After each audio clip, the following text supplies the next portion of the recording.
Hi everyone, welcome to my new video. This one is, as it says, Retro Gaming Frontends for Android. So obviously a quick run through of what's available currently on Android. So I also know there's a load of standalone emulators you can use for different bits and pieces, but this is focused on front ends, so things like LaunchBox, RetroX, Dig, Reset, that kind of stuff. So basically, to give an overview of what's available, I'm going to be showing it both on standard Android on my phone with a touch interface, and also on Android TV on my Shield, just so you can see the comparison. Some look the same, some have the same interface, others look very different depending on whether you're on a phone / tablet or on a TV device with the controller. So yeah, basically going to go through each one, just give a quick overview and kind of my personal view and feedback. Obviously this is my views. Everyone's different, everyone likes different things, so hopefully this gives a guide of, if anyone's sort of looking for front end for Android, or they've got a new Android device they want to do some retro gaming on, just basically gives you an overview of what's currently available, a quick idea of how they look and feel and how they operate, and hopefully help you decide which one you want to use, or try out a new one that you've not heard of before. So yeah, without further ado, let's crack on. Okay, so first up is LaunchBox on my phone, as you can see, with a touch interface. So LaunchBox, obviously, I suppose most people have probably heard of it. It started on Windows, still going strong. Probably one of the main front ends for Windows. And a while ago, they created a version for Android. Although actually, in reality, they did create one a while ago. But it kind of stopped development, and recently it's come back. So as you can see, it's got that nice interface. I quite like the banner initial interface, and then as you go into each system, you've got all your systems laid out, also all the games laid out, and you've got a number of different views that you can change. There's some themes you can download as well to change different layouts, and it's basically you have kind of one layout for the systems view, and then you can have a completely separate layout for the systems.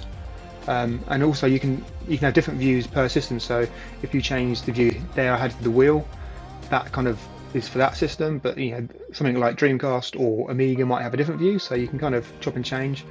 You can see here there's some different, this is one of the themes I was talking about, sort of magazine style layout, which is quite nice. But then again, once you go into it, the game view is then obviously slightly different. Just going through a couple others here. See, these are all ones that I've downloaded through the themes option. And again, this is kind of like sort of a scroll wheel type view. There's a few others here. Banners, as I say, is the standard, which I quite like, to be honest. It's quite nice. It works quite well. So actually, to import games into here, it's quite simple. As you see, you go to the import games, select the folder you want to import, select the platform that it relates to, and also this will list all the platforms currently supported by LaunchBox. And you just basically scroll through till you find the one you want. The region is to do with sort of the artwork and information about the game. So I set mine to Europe, so I'm in the UK. A whole bunch of other options here around whether you want to combine games, or look in subfolders, or just look in subfolders, or the top level folder only, etc. So it's quite explanatory. Then it'll go through and it'll scan them, and then to actually do the emulation. This works in many of the front ends, and in fact they have the front end and the emulator is separate. So for most things these days, people tend to use RetroArch. So you need to make sure you have RetroArch installed. So we're going to ST here, and we're picking the default emulator. So you can do custom if you want to use one that's not listed, or brand new emulator come out for a system that's not currently in LaunchBox. You can add it, but you also need to know these technical details about how Android launches it. So if you want to stick to the known ones, you've got Hatroid there, which is a standalone emulator, and then you've got the various versions of RetroArch. Because obviously there's the two versions of RetroArch that are in the Play Store, and then you've got you can actually download RetroArch manually and sideload it, and you can pick those as well. And then once you've picked RetroArch, you then pick the core, and in this case there's only one core available for ST. And then when you verify the configuration, it just basically checks that it can see RetroArch and RetroArch is installed. It can't go any deeper. It can't tell whether you've got that core installed or not. But it just recommends there, make sure you go into RetroArch make sure you've got that core installed, otherwise it's going to fall down. So yeah, so basically, it works well. Interface is quite nice. It still feels a little bit basic, a little bit clunky. I mean, this front end with the banner is quite nice, but some of the other views still feel a bit basic and clunky. And like I say, and then the emulation is all separate. You make sure you've got your own emulators installed and set up, and then you basically point LaunchBox at the emulators, and away you go. So yeah, it works quite well. Like I say, it's been around. LaunchBox on Windows has been around for a while. LaunchBox on Android has kind of come and gone, and then now it's back again, and it seems to be pretty active. So you can see here, I've basically flipped over to the Android TV now. And as you'll notice in a second, it loads up. The interface is pretty much identical. So this is one of the ones that looks the same, whether you're on, a small phone screen or a tablet, or on an Android TV, in this case a Shield. So, like I say, yeah, the interface is very similar. So there's probably not much to add. Just showing the comparison. And actually, this is a slightly different view that I've got installed on here that I didn't have on my phone. This is a theme that someone's done. To basically match the banner view for the systems, so they made it a matching banner view for the games, which I think, yeah, again, it's quite nice layout. So see, there's a front end, and that view kind of matches that. So just have a quick look. Here's some of the themes. So I think I went through and installed most that are available on here.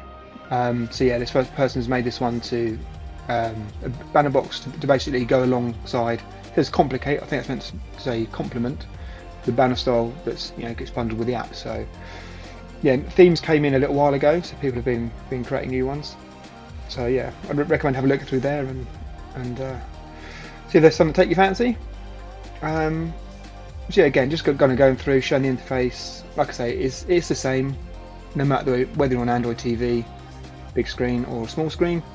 And like again, yeah, I tend to stick to this theme, the standard one, because it just looks quite nice. And again, here's that that banner view that someone's created as a theme. So yeah, it works really well. So like I say, yeah, pretty solid front end. Like I say, it was here a few years ago, and then they took it away because they basically stopped development on it. Now it's come back again, and like I say, it seems pretty active. There's regular updates, so it should only get better.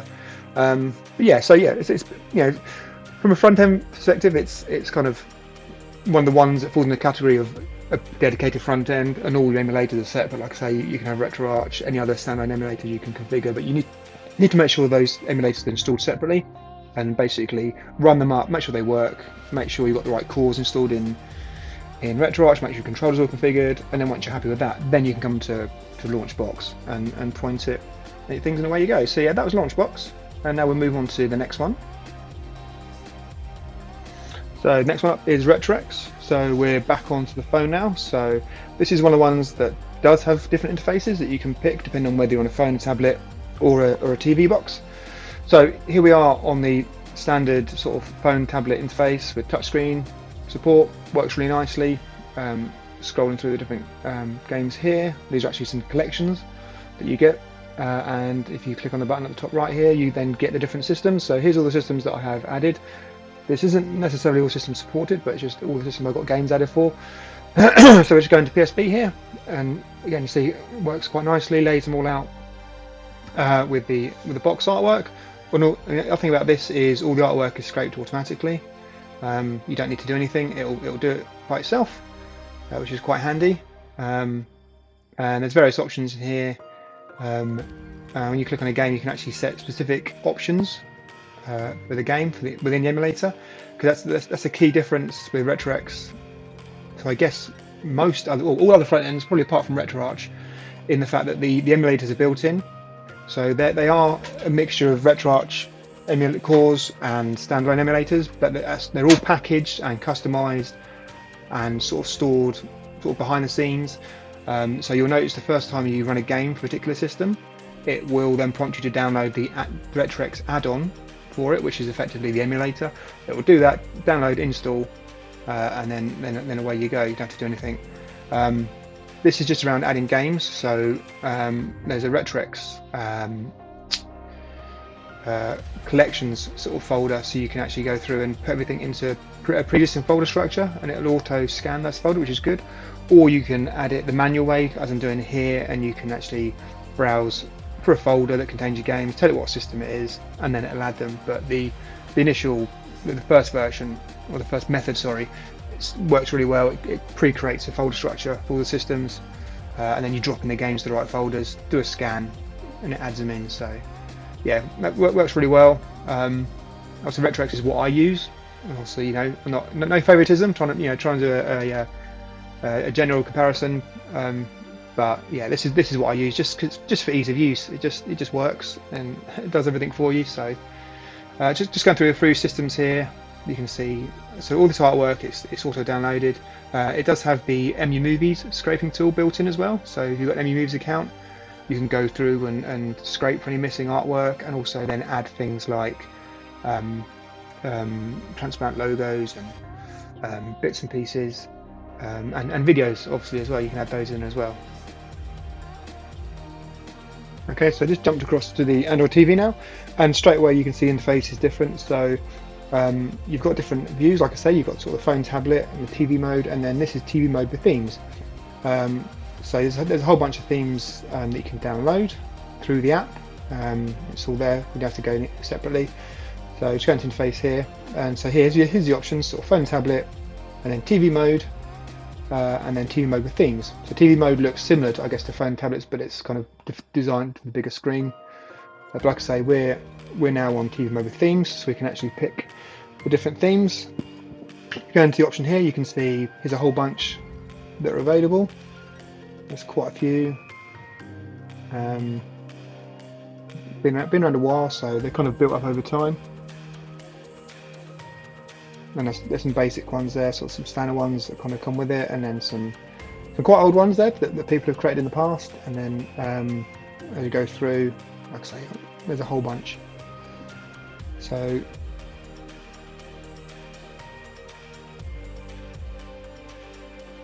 yeah, that's one we're on now, the HyFlix one. So you can see they scroll through, and I think this is where kind of RetroX stands out for me. I think the interface just looks a lot slicker. It just looks a lot, a bit more mature than the other ones. The other ones still feel, and you'll see in the other ones we come through in a minute, that it still feels a little bit clunky. But the interface here is really nice. So within this particular theme, you see we've got the games list, and then we're displaying all the artwork on the right hand side. And then as you pause on a game for a couple of seconds, it will then play the video snap as well. And then again, you can go into each game, pick the emulator. Some of them have more than one emulator available. So you can go in and pick which one you want to use, and then you can go into the emulator options itself and basically customize them. So this is where like I say, the emulators are all pre-packaged for you in the background. You don't need to configure them separately, they're all there. But there's some settings exposed that you can go through and change if you want to. But the idea is that it works out of the box. All you do, add your games, and away you go. There's a whole bunch of options in here as well. Like I say, I'm just going to flick through and basically just pick a different theme here, just so you can see the difference. And you see this one here, this banner box one is kind of based on the banner box layout we saw within LaunchBox. Obviously been ported across. And so again, then you go into the games list, and you've got a similar layout, but obviously slightly different. This theme with showing similar artwork and the information about the game that's all been automatically scraped. So yeah, this looks really nice. I think showing off the artwork to its full potential. Like I say, you can scroll through the list here, and then you've got options to set specific game options, emulation, add the games to a favourites list, all that kind of stuff. So it all works really well. It's been around a while, and it's come along and developed really nicely. So yeah, another quick list here is N64, just to show that one. And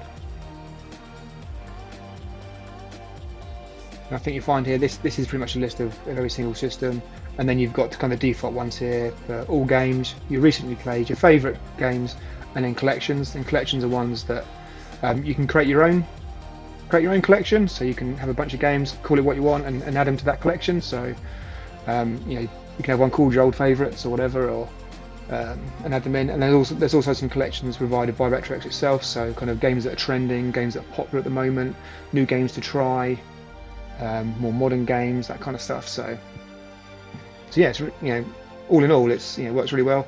The only thing with RetroX is you do need an internet connection when you start the game, so start the app, because it basically just checks that it's licensed and activated. So that's the only thing. So if you're on your phone or whatever, you should be okay, because you'll have your 4G data connection. If you're on a tablet or something else, just you probably tether it to your phone, hotspot to your phone, that kind of stuff. So unfortunately, it's one of those things that you can guarantee as soon as that option is taken off, or there's an option to go offline, it opens up the risk of someone hacking it and actually ripping it off. So anyway, yeah. Here's another option around setting the background. So also, if you play a game in 4:3, you get the black borders down the outside. In here, you've got options about filling it with a static image. You've got other options. Live borders is kind of where it takes, kind of like recreates the video from the game with a blur on the outside, which looks quite nice. But the main one I like is the bezels, and this is actually integrating with the bezel project. So it'll automatically download the bezels for you. Again, you don't need to do anything. You just tell it whether you want to have a system themed bezel or you want to have a specific game themed bezel. I tend to do it as game. And then the first time you play that game, it will then go through in the background and just search for the corresponding bezel. If it can't find one, it will use the standard sort of system one. So his Mega Drive, was quickly fire up Aladdin, and with any luck, we'll have the Aladdin bezels. Obviously, bezels are available in other front ends as well. But see, there you go. We've got the Aladdin bezel, looking really nice. But again, in RetroX, it's all built in, so it's all seamless for you. You don't need to do any configuration in RetroArch and anything like that you would with other systems. So we'll just cancel out of there. Actually, while we're there, you can see we've got the option for load state and save state. That's another big feature of RetroX, is the fact that you can obviously load your state and save state, which is nothing new really. You can do that in RetroArch and other emulators. But what it does here is actually it saves that to the cloud. So when you create that account and register for RetroX, it creates you an account on RetroX servers. So you can save your progress, and then what it'll do in the background is sync that up to the cloud. So if I am playing on my Android TV here, I'm playing a game, and then I pick up my phone or my tablet or any other device. You can have up to, I think it's 5 or 6 devices on one account. If you then go to your other device, that save state will be available on the other device. You can basically pick up where you left off, which is really handy. So you might be out commuting or traveling or whatever on your phone, and you're playing a game and you make some really good progress, and you save where you got to. And then after you get home, you can pick up on the TV and basically pick up where you left off. The other good thing is if you lose your device or your device goes wrong or whatever, or breaks, all those save games aren't lost. They're in the cloud. So the next time you get a replacement device, fire it up, and it will then sync down all those save games for you. So you haven't lost them, which is another handy feature. I'm just looking through some of the options here, so you can see there's all the controller is pretty much auto configured for you. But just in case you have, for whatever reason, you have an odd controller that's not mapped properly, you can come in here and manually configure the buttons. I've never had to do that, touch wood. Using standard controllers on the Shield and Xbox wireless controllers, it all just works. So yeah, that's pretty much it for RetroX. Like I say, it's my favourite. It's the one I use. But yeah, so we'll move on to the next one. So we're back on the phone this time for Dig. So here we can see the basic interface, the default interface. I've added a couple of systems here. When you enter the system, you've got all kind of box art which you ask it to scrape, and it goes and scrapes for you. Does a pretty good job of it too. So Dig is kind of similar to LaunchBox in the fact that it's kind of its own separate front end, and then you have your emulators configured separately. So like I say, in most of the time it's RetroArch, and then you come in here for a particular system and you tell it what emulator you're going to use, and if it's RetroArch, what core you want to use. For the SNES, there's quite a few cores available in RetroArch, as you can see. So you basically come through and configure it. So yeah, like I say, it works similar to LaunchBox in that manner. So on the phone here, I'm sticking with the standard interface. You'll see shortly when I configure to or flip over to the Android TV, I've got some different themes, change and make it look a lot different. So adding games is again much the same as the other as like I say LaunchBox. You go in, okay, point to the folder that contains your games. Once you've done that, you tell it what system it is, and then it will sit there and scan away. And basically then it can load down download the covers and that stuff for you automatically. Themes is obviously that's quickly there where the themes change, but I'm leaving it on the default one at the moment. So yeah, they're quite basic sort of settings interface, not too much to configure in there. And like I say, the basic interface here is that it's basic, but it's functional. It's kind of like works quite well on sort of small touchscreen. And I have to say, I guess with all the front ends, you know, where we, especially with RetroX, we change to the theme mode, there's nothing to stop you doing that on your phone or tablet. But also you'd probably need an external controller, Bluetooth controller, you know, to actually navigate it properly. Most of them don't work very well with touchscreen. So yeah.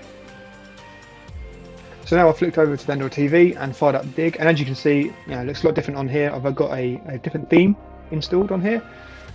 So this is actually taken from one that someone had created. I've actually took it and modified it, added some different artworks and different logos for the different systems, added the background music, which I've got muted at the moment so you can't hear, but it's kind of the standard music I use on these videos, the Forza theme. So again, yeah, it changes the look and feel of the system. So it doesn't have a specific TV mode or themes mode like RetroX does, but you can basically pick and choose to install a theme as you wish. Like I said, they probably work better on a big screen. So this is the kind of one of the layouts, the kind of carousel I think would be this one is. And then you can go into the menu here and you can change the views and show favorites, that kind of stuff. But then also you can change the view. I think view as is the option you go to, and it'll actually change the layout for you from you know, a number of presets. I think I nodded off for a second there. Just going down, yeah, so the view is actually how you view the actual games themselves, but the actual layout, it's a bit confusing, is view as. So if you go into the view as menu, and here's where you've got all different layouts. So I think I'm on cover flow at the moment. So then you can do things like tiles, and just gives you a basic list. Go back in and we'll just pick something else.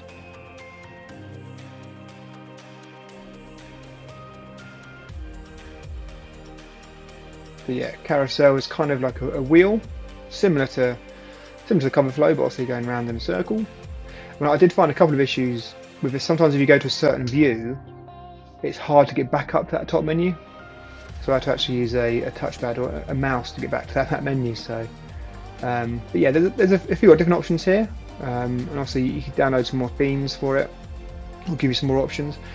The preview pane I don't use, just in the fact that it doesn't give much benefit for me unless I'm using it wrong. But the way it tends to work is when you scroll through the games, there's a little side panel to the right hand side, as you'll see there. It's almost like it should be showing some more information.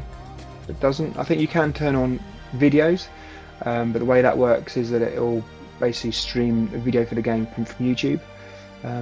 So I hadn't bothered with that, so I couldn't actually get it working. But yeah, so that side panel I think should show more information. It does. That might be down to me. Not taking the time to configure it, but I couldn't see much configuration, to be honest. So you go into preview pane, you do the size and how many lines of text to display, and that's about it. But anyway, we'll turn it off for a minute. So yeah, so like I said before, different interface on the TV. Emulators are separate. Configure them. Come in here and just tell Dig which emulator you want to launch with a particular game.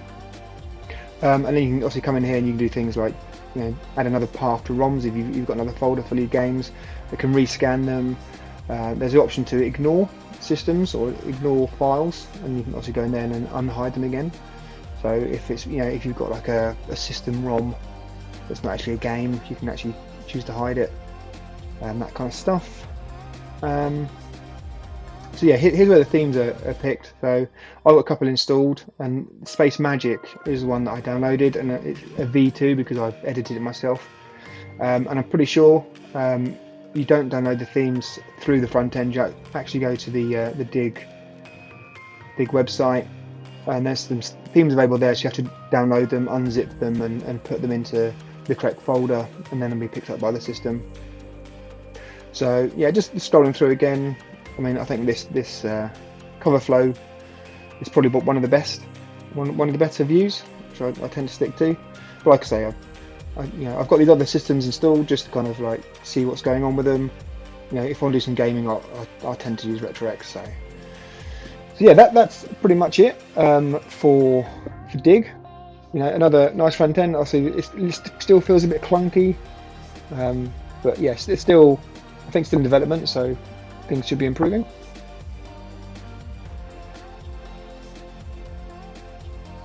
Okay, on to the next one, which is back on the phone, and this is Reset Collection. This has been around for a little while. I've had this for a while. So again, it's like the other systems in the fact that you have these separate emulators, and you actually tell it which ones to launch. So this is kind of the default layout. I haven't found different themes for it. I don't think it supports theme, but you can basically add all your different artwork. So I've just added a couple of systems here. So to Genesis, so that banner across the top you can change, and you can change a lot of the artwork. And you can see as you stop on a game, you'll get, as long as it's scraped okay, you get the logo and some background artwork.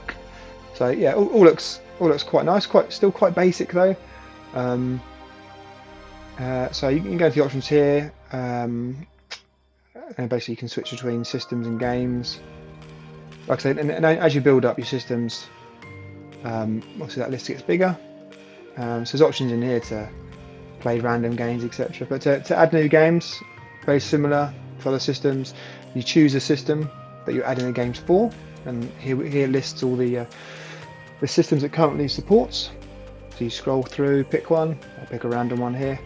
And then you're going to select which emulator. So it's telling me RetroArch, and then it's actually checking. So it's found the 64-bit version of RetroArch installed, which I've got. And then you'd go through and pick the folder with the games in, and hit go. Basically, I'm not going to go for that now, but that'll go through, add it, and then it'll start. You can either sort of add it and scrape, or add the games and scrape later. This app section is what some of the front ends do, is basically show you other Android apps you've got on your phone, so you can kind of use this as the single point to launch everything. As far as the options go, like I said, there's not really any themes, but you can change the order of things, whether it plays video snaps, etc. or not. The number of columns and in different, with the landscape or portrait view, to kind of change the bits and pieces. There's the artwork to download, tells it which ones to download. So yeah, there's a couple of options in here, like I say, play random game, and then you can go to your games. So again, it's quite basic. I've only got Amiga and Genesis added. You can see it's done quite a good job of scraping. I mean, Amiga is slightly different in the fact that you've got games with multi-discs, so you've got, you know, a disc 1, disc 2 in the name, which can sometimes confuse the scrapers. But yeah, see, Genesis has done pretty well. You know, I've basically picked 3D box art, and it's done most of them. So just flick across to the Android TV, and the interface is pretty much the same.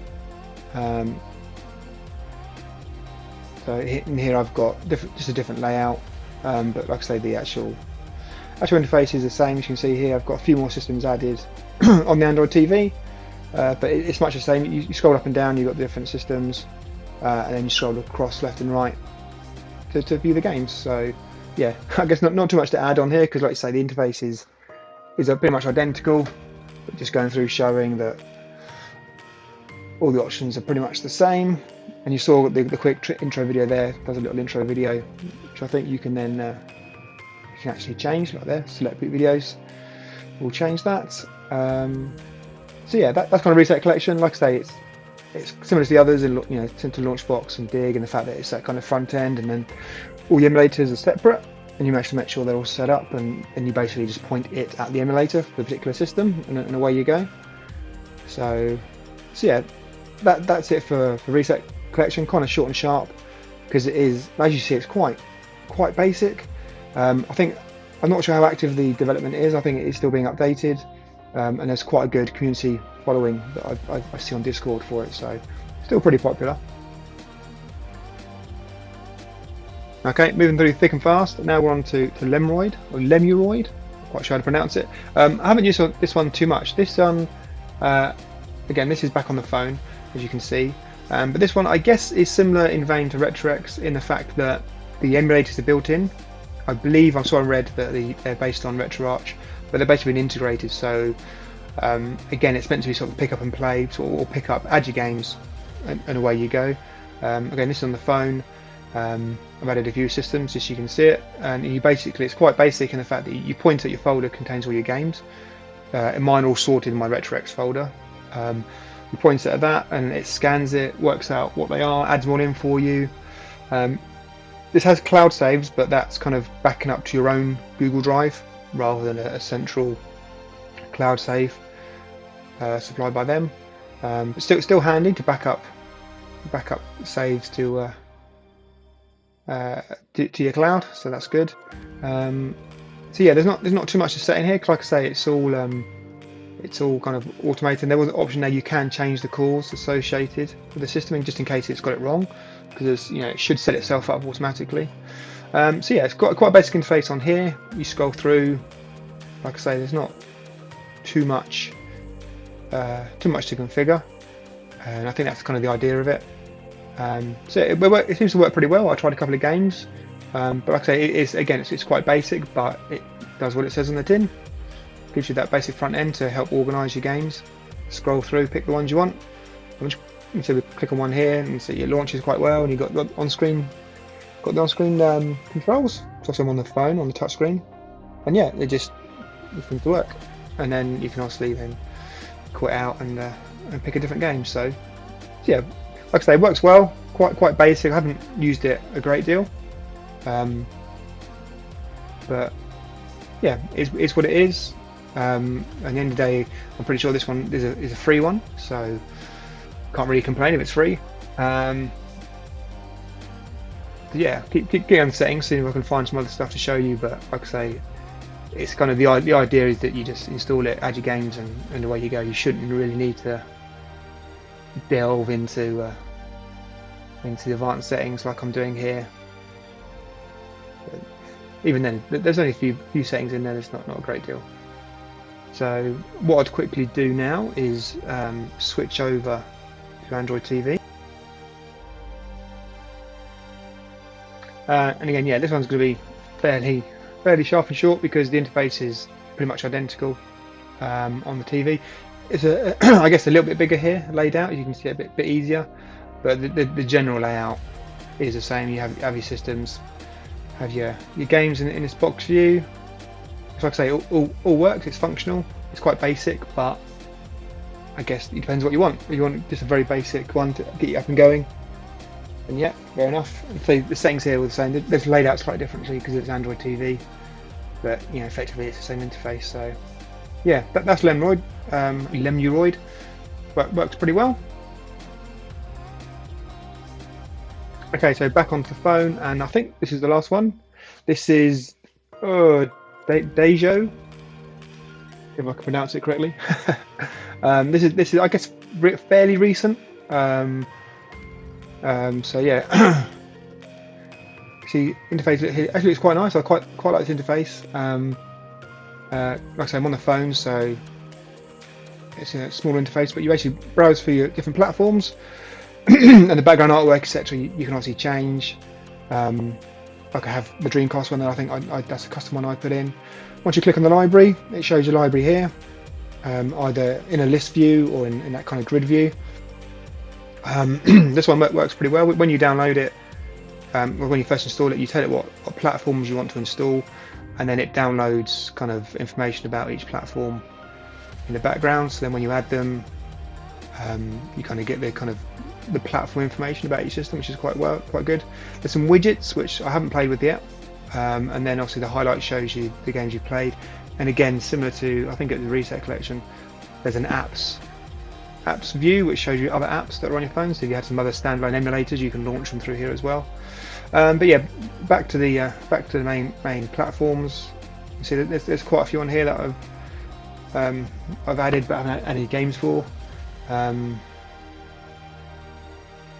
the ones I have, it's scraped. The Mario Kart Arcade hasn't scraped successfully, but I guess it's not really a standard GameCube game. So we'll let it off for that. But like I say, yeah, this is similar to the other systems in the fact that for each platform you'd click on the little edit button, as I did then, and then you basically give it a different name, but also basically pick the emulator you want to use.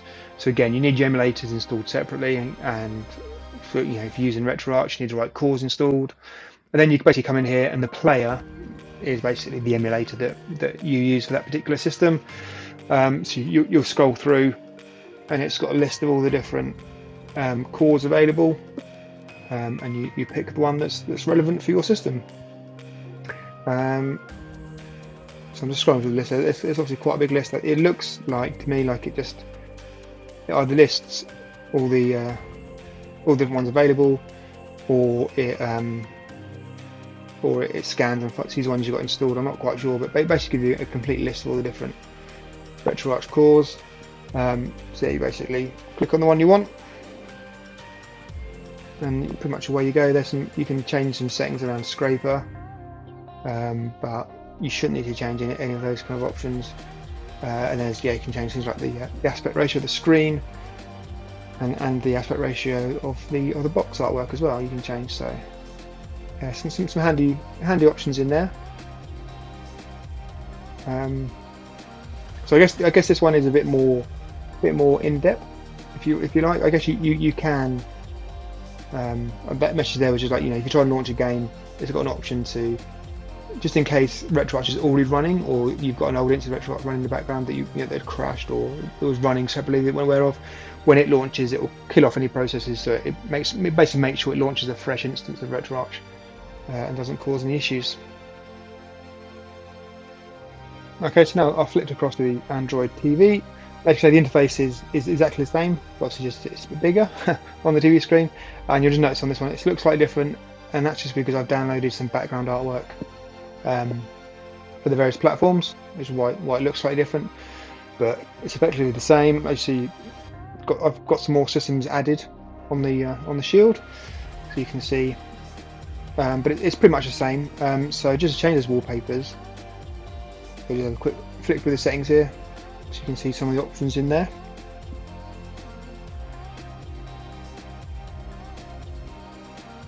And then it's actually, so in here is where you can basically have a clean up and remove any old items, all that kind of stuff. Removing disjointed items is basically stuff where you've got a game added but the file doesn't exist anymore. So do a tidy up for you, which is good. There's options to import from other sources, and options around configuring the players, which basically configuring the various emulators if you want to add some new ones, etc., or edit which ones are there. But for the actual appearance, so there's an option here to download wallpaper packs. And so there's a bunch in the list. That Electful NX, I think, is the one that I've downloaded on here, which gives all those different background wallpapers. But if you scroll down the list, there's a few here that people have added. You can basically have a look through and pick any you like. And that RetroX one kind of caught my eye just because of the name. Not quite sure what it is or where it came from. So we'll grab that and see what it's about.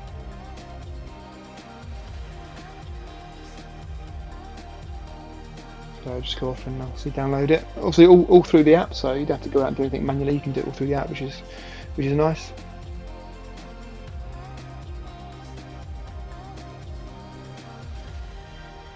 Just take a few seconds to download this pack, and then we'll apply, and then you'll be able to see kind of see how easy it is to apply the wallpapers and see how it looks. So yeah, like I say, this one I can't even really pronounce it properly, to be honest. Daijishō. I think the developers in, or I want to say sort of China, or that kind of area in Asia. I don't know if that's a concern or not, whether you're trusting someone from that part of the world. But anyway, so there it is installed. So it's obviously it's got a whole bunch of artwork in the background, which obviously is similar to what was there but slightly different, which is looks quite nice. It's a good way of changing the look and feel. And obviously for, I guess, for a platform it doesn't have an image for it, the default one is that one with the RetroX writing on. I just thought it was interesting that it was used that name. It's obviously not from RetroX itself, it's obviously from someone else. But so we'll go back now, we'll switch back to the one I had, which is this one here. It just tells you that it's going to replace your existing wallpapers, and I think this one's pretty good because it's got pretty much a full set of wallpapers, and you can actually see from that download speed it's actually a better size. So yeah, we'll just have a little scroll through here. Here's the different images, so you can see how quite easy you can change the look and feel. So yeah, like I say, this is relatively new. It's been out probably a few months now, maybe longer. But I guess it's new compared to some of the other front ends we compared today. But like I say, yeah, it looks quite nice. It's functional. It's probably one of the better looking ones. I think the interface looks a little bit sharper and a little bit more professional, and compared to some of the other ones are a little bit clunky. Like I say, a little bit basic on the interface. But whereas this one they're quite slick. And again, just showing the option here, you can go in and pretty much edit most stuff about the platform, sort of the name, all that kind of stuff, the emulator and the scraping options. So yeah, it's pretty powerful. I mean, most of the stuff you probably don't need to change. So yeah, that is it for that one.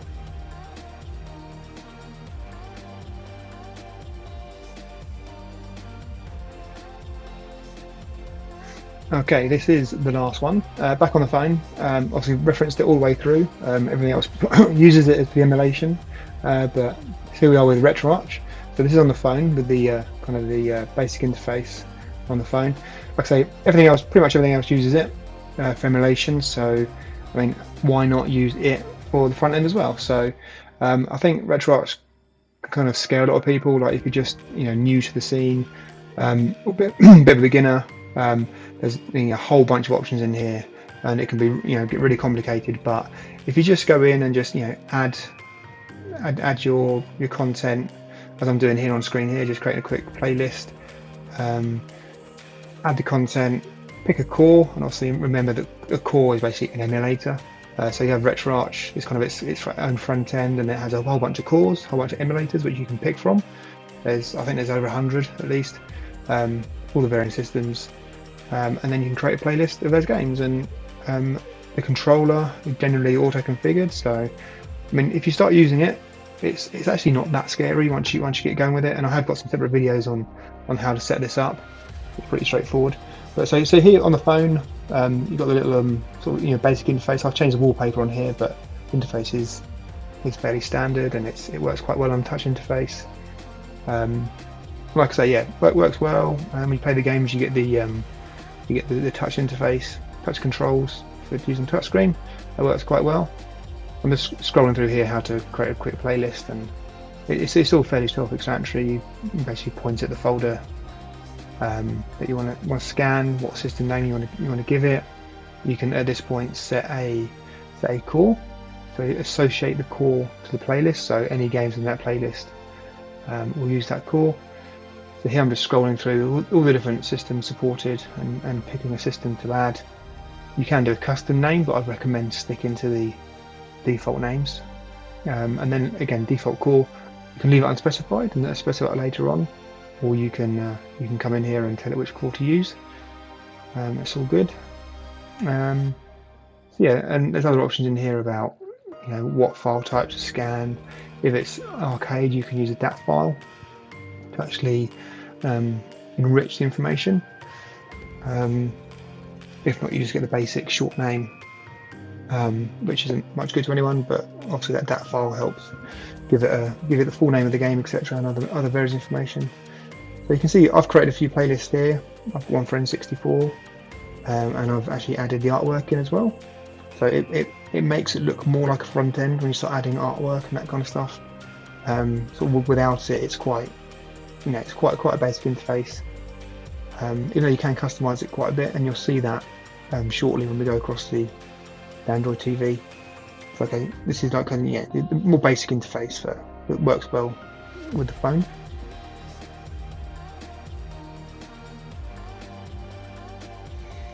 So yeah, in this main menu is where you load a core, then load content, or load a content and pick the core.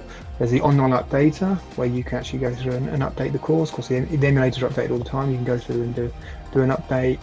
Configuration file is where you save your config, and get a bit more advanced. You can save a config, a general config, or you can do a config per system, or I think even per game as well. If you want to have slightly different settings for a particular system game, you can do that. But obviously that's a bit more advanced. What's in here is how you quit out as well. Yeah, like I say, it's kind of like probably one of the most popular emulation type solutions out there. Like I say, it supports well over 100 cores. It's available on the Play Store. There's actually two versions on the Play Store. One is designed for older versions of Android and supports, I think it's limited to something like 50 cores. And then there's a newer one, which I think they call RetroArch Plus, which you need a slightly newer version of Android. I think it's version 8 and upwards. Don't quote me on that, that's just from memory. And it supports something like 128 cores. But what I tend to do is side load it. So basically go to the RetroArch website and you can download either the 32-bit version or the 64-bit version as an APK. Install that onto your Android device, and then you get effectively the full version. And then from there you can use online updater to download cores and update cores, download configuration assets, which are kind of like the icons and the layout and that kind of stuff. Auto configuration profiles for your controller. Like I say, touch wood, that's pretty much works most of the time for me, using fairly standard controllers. RetroArch detects them and auto sets them up for you, so that's one less thing to worry about. And there are other options to sort of dynamically download thumbnails for games through there as well. But I've always tend to install stuff manually. So just switched over to the Android TV now, and you can see straight away the interface is slightly different. So on here I've changed the menu interface to XMB, which is meant to represent, I guess, the PlayStation 3 cross media bar interface, and it's just a case of going down to user interface and you've got menu, so it says XMB. I think the default is blue or RGUI or Ozone. One of those three is the default, but XMB I tend to change it to, but it gives this much nicer interface. But I mean, this does work on the small screen as well, and you can use it with the controller or with a touchscreen, but it gets a little bit fiddly. Works nice on the big screen. And you can see here, as I mentioned before, I started adding I added a background, but also added some artwork, some box artwork and stuff to the different playlists. So once you start adding, this is the best way I think to do it, create playlists for each system, and then within there add the artwork. It makes it look and feel much more like a normal front end. There are options, I say in the other video I made on configuring sort of the beginner's guide to RetroArch. You can do things like hide a lot of advanced options in what they call kiosk mode, so it makes it a bit more, more of a simple interface, makes it feel more like that front end. So I've got a guide there how to do all this, but it kind of so there's nothing really stopping you using RetroArch as a front end and an all-in-one, similar to how RetroX works. Everything's in one place. So like I say, so the RetroArch I guess is a bit more powerful in the fact that there's a lot more options, so it's probably more for the advanced users who like to tweak, all the different sizes, aspect ratios, effects on the screen, all the bezels and borders, and you can pretty much do whatever you really want in RetroArch. There's so many options to configure, which, like I say, can put some people off if you're a bit of a beginner. but some people really like this stuff and like to tweak and fiddle and get it configured just right. So, like I say, RetroArch is kind of like, I guess, a bit like Marmite. You either love it or hate it, depending on what your experience is like. But yeah, that's RetroArch, and that was the last one. So that's all the ones I've got. I think that's pretty much all of them available. There might be some others. Obviously, if I miss one, please let me know. I could probably sort of add it on or do a separate review of it. But that's kind of the main ones that I'm aware of and that I've got installed. Hopefully it was useful. I guess in summary, my overview is, I mean, it's no secret, RetroX is what I use. I'm pretty active in the community there, so that's kind of my choice, both on my Shield and on my phone and everything. So like I say, it's got those key features around the cloud game saving. It's like the way that everything's integrated. You do everything through the app. You download the themes, you change kind of like the aspect ratios, the emulators are pre-installed, the artwork, all those features are all kind of built in, and they're kind of sort of above and beyond. I mean, I guess the obvious thing is cost. So something like RetroX is under subscription, or you do a one-off lifetime license for it. The others kind of vary from free up until a small amount, like one-off. And what I will do, I'll put those price comparisons in the description so you can see exactly kind of what costs what. And I guess at the end of the day, you pay for what you get. A lot of the other systems, say the last one, the Daijishō, if I'm saying that right, hopefully, the interface there is quite slick and quite nice. It's relative newcomer, but it looks pretty nice. But for the other ones, for things like Dig and Reset Collection, they still feel a bit clunky and a bit basic and a bit awkward using interface, if that makes sense.